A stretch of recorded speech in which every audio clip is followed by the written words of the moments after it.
Oh, yeah. Even when I was a Christian, I thought creationism, the idea that man and dinosaur walked hand in hand in the Garden of Eden, I thought that was stupid too. Oh, is there? Oh, I didn't know there was a dinosaur. Dinosaurs are in the Bible? Young Earth creationists insist that they are, yeah. Behemoth, I'm not he sure, has man. the tail of a cedar tree. I'm like I got a couple different versions of Bibles in my house, and I've never really seen any dinosaurs talked about in creationism. So your argument is not with me. Your argument is with No, young no. Earth creationists who say that's what it says. Oh, I probably would have a bone to pick with them, but I'm just like I guess I was just gonna see your point on that, but like so evolution is true, Big Bang is true. So the only thing I got with that, I guess we could say, is that like so what's the Big Bang theory? What there had to have been a beginning, right? Like to that No, something had to have bang? No? no. So Well, can you the explain to universe, me what it was? the universe can exist, and then it just bangs. The Big Bang is a description of what this universe does, but that doesn't imply that before space-time as we understand it Okay. became structured and expanded, that before that there was no universe. But like, I'm just trying to grasp what kind of proofs you have of this, because like basically what you're saying, because I'm pretty sure like I didn't learn too much about the Big Bang, so you definitely could school me on it. I know that for sure, but I do, if I am correct, like isn't Big Bang connect with like so the Big Bang happened and then we slowly formed into what we are today, and basically the ozone layer was created, and then from there, organisms were created, and then somehow we turned from apes, or like where did it like how does the Big Bang, like if you could go into the first 50 years even of the Big Bang, like what happened? What would have happened on our Earth once it was habitable, I guess you should say. Um, so your actual question is Big Bang, therefore what Well, happened so after Earth formed? What's sorry, I guess yeah, I kind of rambled on. So basically, I believe in a God. I believe someone had to have created this thing, and I see your page, and it's kind of going against that, and it also talks about the Big Bang. I'm not very versed in the Big Bang. I just know that the Big Bang ties into evolution, which evolution ties into we used to be apes at one point. So I'm just trying to grasp yeah. like Well, we still there's are a apes. starting point. There's kind of a starting point for my, I guess you can call it religion, but I wouldn't say I'm Christian religion. Like I'm not Catholic religion. I just believe in a God. The Bible kind of I can hold to. But if you were to tell me the description of your, history of events, what would have happened in like the first 100 years of evolution, like once it became habitable? What happened in the first 100 years of evolution? In Yeah, the like just the beginning times, like when we were still apes, right? Like what was the first Well, that ain't animal the we were? Were we an beginnings. ape? What? So, when Let's you go, say brother. You the can school me, first man. 100 years of evolution, you're implying when life began. So there No, definitely sorry, weren't no. any apes. Not the first 100 years of evolution. The first 100 years of when things were created and this Earth started. Like, forget the humans at this point. I'm just There saying, was like, no life back then. okay, so now you understand me a little bit. So what was there? Like, what was it? What was going on here? If you could have it On like planet Earth. yeah. What was going on during the Hadean Eon on planet Earth? So broadly, man, I have a video about this on my YouTube channel, so hopefully I can remember Okay. anything. So broadly, the Earth formed from Yeah. collisions of like an absurd number of asteroids, comets, meteors, whatever. Because there's an accretion disk around the protostar, the sun that's forming. So, anyways, Earth snowballs. It forms. The whole thing's molten because the collisions make a lot of heat, but there's a lot of radioactive material. Okay.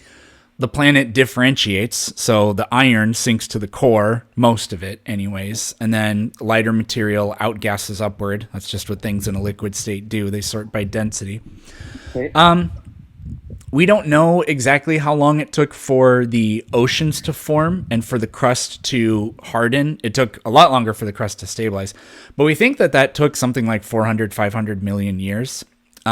Somewhere during that, the Earth also got, we think, smoked by a smaller planet, and that formed the moon. We can go over the characteristics of the moon and what supporting evidence we have for that if you want. But I mean, that's I mean, we're talking about events that happen over scales of hundreds of millions of years, just Yeah, for like I'm those still few trying to things. narrow down them dates. Like, so you said the Earth was formed. Like, what for? As far as I know, what I've learned so far is that the Big Bang happened. Asteroids were hitting each other because they were hitting each other, going really fast. It heated up and it kind of made like a, I would want to say like a lava substance until it formed into a ball. Is that? Am I following? Not exactly. It just the the material collects. I mean, the time scale is way off, but we're gonna Yeah. just skip that. That doesn't matter. But the collisions happen, and gravity causes the material to be a spherical shape. Right. And the fact that it was really hot is just a consequence of, like I said, all the collisions and all the radioactive material. But What like created, I guess, in this theory, or it might be more than theory, but in this belief or the stuff that you have here, like what created like the perfect, I guess, the ambient, like just everything to be so well thought out, like without the creator. I guess you can minus the creator from my thought and say like what created, I guess, your ozone layer that protects us from like being sucked into the space that is up there, and what created like the oxygen level to be just between 18 and 21, just enough for us to breathe. Like what created that? well, life is the answer for both of those things. But what you're thinking about this backwards. Life Okay. adapts to the conditions that it finds itself in, not not the other way around. So on our planet, for example, we have dug miles into the Earth's crust. This is done mostly in the oceans, and when we pull out those rocks, sorry, those core samples or whatever, from again miles below the ground, we find living things in it. There's a really cool Kurzgesagt video about this, about how we're finding this entire ecosystem of living things that are just in the fucking crust of the earth, where it wouldn't Yeah, make sense sorry, that I'm gonna anything be for could a live. second. So we find life in darkness where there's no sunlight and at extreme pressures. We find life in boiling hot acid. We find life in Antarctica. We find life in Death Valley. We find life in places where it rains once every 100 years. We find life in places where it rains every single day. So so this thing that the conditions were just perfect is not at all how things work.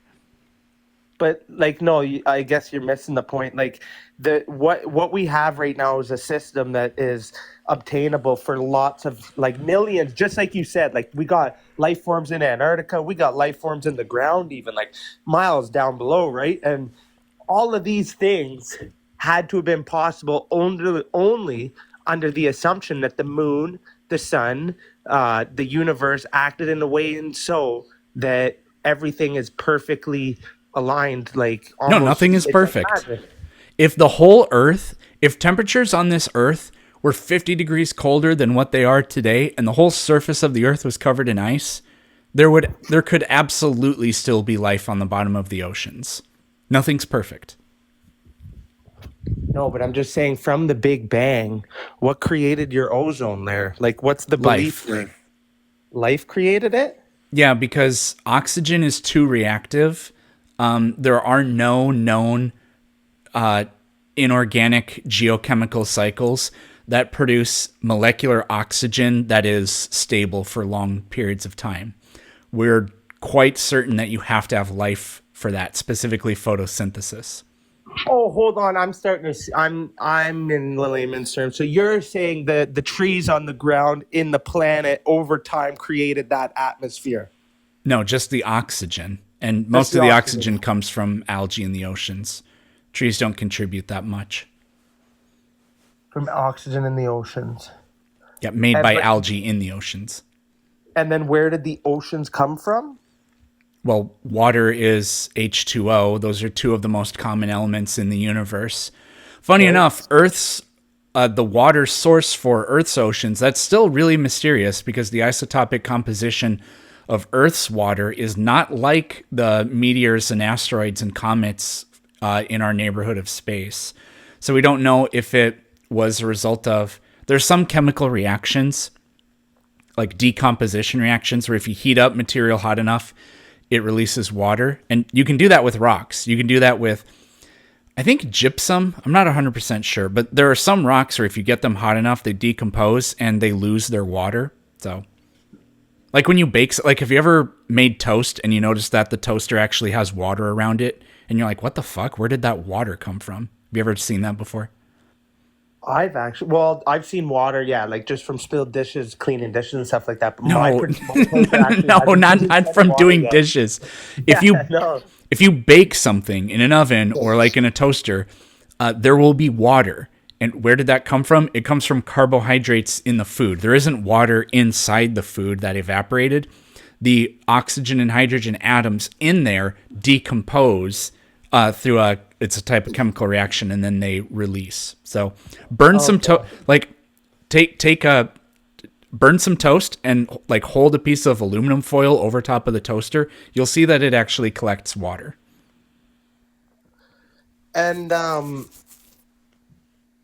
And so like what would you say we're going to evolve into next, man? Like if this is evolution is true, what are humans going to become? Oh, I feel like whatever humans become, it'll be how do I want to say this? Hold on. Yeah, I'm Somebody's having curious. fun. Yeah, the kids are playing today, Yeah. home today. Well, so I don't think the next step for humans is to become something other than like a primate or something like it'll be almost Does it? unbiological. Whatever Does our it? evolution is going to be, it's going to be supplemented by technology, and then we're going to enter a category that is beyond categorization. I feel like. Isn't like I don't know too much about evolution, but like isn't evolution just not like it's not your choice? Like we're gonna evolve whether you like it or not. Like we became humans from I'm not sure what like stage eight, but we became it by choice. It wasn't by choice, like it had to happen. So if evolution is true, like we should see signs of I don't know. What would you call that in the like the evolution world? Transmogrification? Come on, someone in the chat knows what I'm talking about here. Like we would have to start changing, wouldn't we? If we use a scientific method, which is So like, not repeat necessarily. something and look at it. Yeah, not necessarily, because if our environment doesn't dramatically change, then there's no reason for us to change, because evolution is driven by selective pressure, right? So, like horseshoe crabs have been very broadly the same for an extremely long time because their environment, coastal seas, has remained mostly unchanged for that vast majority of time. Now, humans, again, it's weirdly, the thing with humans is eventually I think we'll have the medical technology to intervene in this. But for humans, because we're exempt from that, things that are normally, like when I don't know how old you are, but like I'm in my early 30s. 33. Yeah, When 33.